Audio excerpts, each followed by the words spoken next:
आदरणीय बंधुओं, माताओं व मेरी प्यारी बहनों, राधे राधे। आपका हमारे इस YouTube चैनल पर बहुत बहुत स्वागत है। बंधुओं, आज हम इस वीडियो में भगवान महादेव व पांडु पुत्र अर्जुन की कथा सुनेंगे, जिसे सुनने सुनाने से भगवान महादेव की कृपा से मनुष्य अपने बाहरी व भीतरी शत्रुओं से भयभीत नहीं होता और निडरता पूर्वक उन पर विजय पाता है।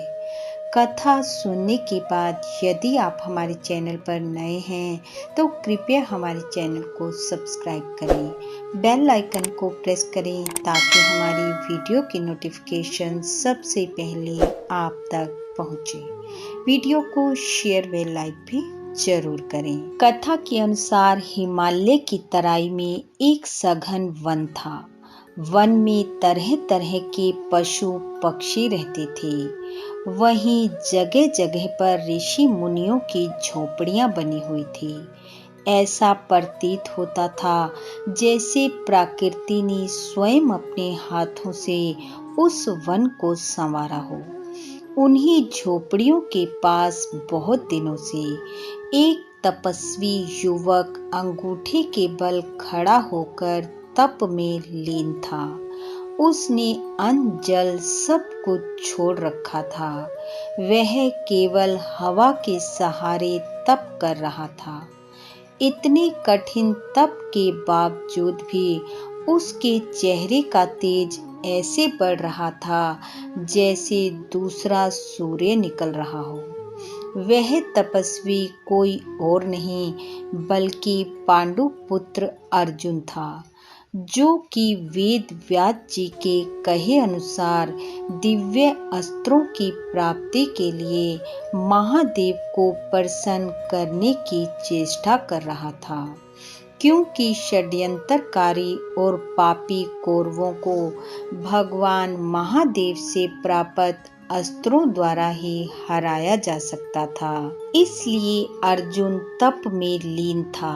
अर्जुन के तप के तेज से आसपास की धरती जलने लगी थी। यह देखकर ऋषि मुनि घबरा उठे और वे अर्जुन के पास जाकर कहने लगे कि वह ऐसा कठोर तप ना करे। पर अर्जुन भगवान महादेव को प्रसन्न कर दिव्य अस्त्र प्राप्त कर अपने शत्रुओं पर विजय पाना चाहता था।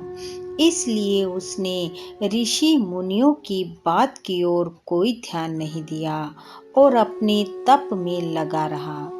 जब अर्जुन ने उनकी बात न सुनी तो सब एकत्रित होकर भगवान महादेव से प्रार्थना करने लगे कि हे प्रभु, अर्जुन के तप से धरती जल रही है। अगर आप उसे रोकेंगे नहीं तो इस वन में हमारा रहना कठिन हो जाएगा। उसी समय आकाशवाणी हुई, हे ऋषियों, घबराओ नहीं, आपका कुछ अनिष्ट नहीं होगा। अर्जुन मुझे प्रसन्न करने के लिए तप कर रहा है। शीघ्र ही मैं उसकी मन इच्छा पूरी करूंगा। आप लोग निश्चित रहिए।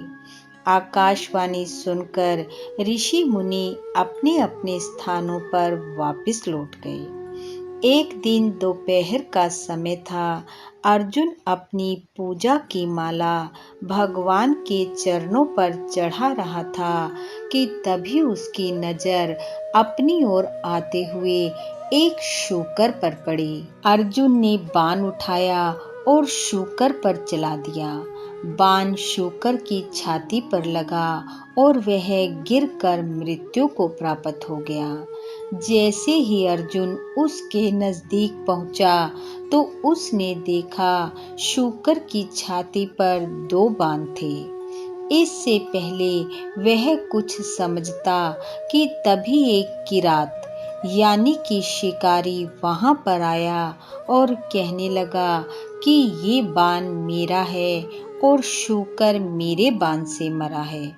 यह सुनकर अर्जुन ने कहा, ये मेरे बाण से मरा है और इस प्रकार दोनों में विवाद होने लगा। दोनों ही एक दूसरे की वीरता को ललकारने लगे। क्रोधित अर्जुन ने बाण उठाया और किरात पर चला दिया। किरात को छूते ही वह बाण फल बना और नीचे गिर गया। अर्जुन हैरान था और क्रोधित भी। अब वह किरात को युद्ध के लिए ललकारते हुए उस पर बाणों की वर्षा करने लगा, लेकिन किरात का बाल तक बांका नहीं हुआ। अर्जुन ने अपने हर तरह के अस्त्र शस्त्र का प्रयोग किया, परंतु वह असफल रहा।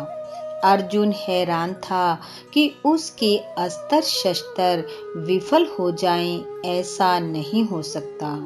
उसने अपनी आंखें बंद की और भगवान महादेव को याद करने लगा। अर्जुन ने कहा, यह कोई साधारण किरात नहीं है, कहीं ये साक्षात महादेव तो नहीं है। ऐसा सोचते ही जैसे ही अर्जुन ने अपनी आंखें खोली तो सामने कोई नहीं था। वह भगवान महादेव को पुकारते हुए इधर उधर दौड़ने लगा कि अचानक उसके गले में एक माला आ गिरी। यह माला उन्हीं मालाओं में से एक थी जिन्हें वह भगवान महादेव के चरणों में चढ़ाता था। यह देखकर अर्जुन का मन शक्ति और श्रद्धा से भर गया। वह प्रसन्न चित्त से भगवान शंकर को पुकारने लगा। भगवान आशुतोष प्रसन्न हो उठे और साक्षात प्रकट होते हुए उन्होंने प्रसन्नता भरे स्वर से कहा, हे अर्जुन, मैं तुम्हारी वीरता की परीक्षा लेकर परम संतुष्ट हुआ। अतः मैं तुम्हें तुम्हारी इच्छा के अनुसार पाशुपत अस्त्र दे रहा हूँ, जिससे तुम अपने शत्रुओं को पराजित कर विजय प्राप्त करोगी। और इस प्रकार अर्जुन को विजय का आशीर्वाद देकर भगवान महादेव अंतर ध्यान हो गए। इतिहास इस बात का साक्षी है कि भगवान शंकर से प्राप्त अस्त्रों से ही अर्जुन ने महाभारत के युद्ध में विजय प्राप्त की। इस प्रकार जो भी मनुष्य भक्ति युक्त चित्त से भगवान महादेव व पांडु पुत्र अर्जुन की इस कथा को सुनता है, वह कभी भी अपने शत्रुओं से भयभीत नहीं होता और निडरता पूर्वक उन पर विजय प्राप्त करता है। बोलो महादेव भगवान की जय। बंधु, भगवान महादेव की कृपा आप व आपके परिवार पर सदैव बनी रहे। आपका घर आंगन खुशियों से महकता रहे। इन्हीं शुभकामनाओं के साथ आप सबका बहुत बहुत धन्यवाद। राधे राधे।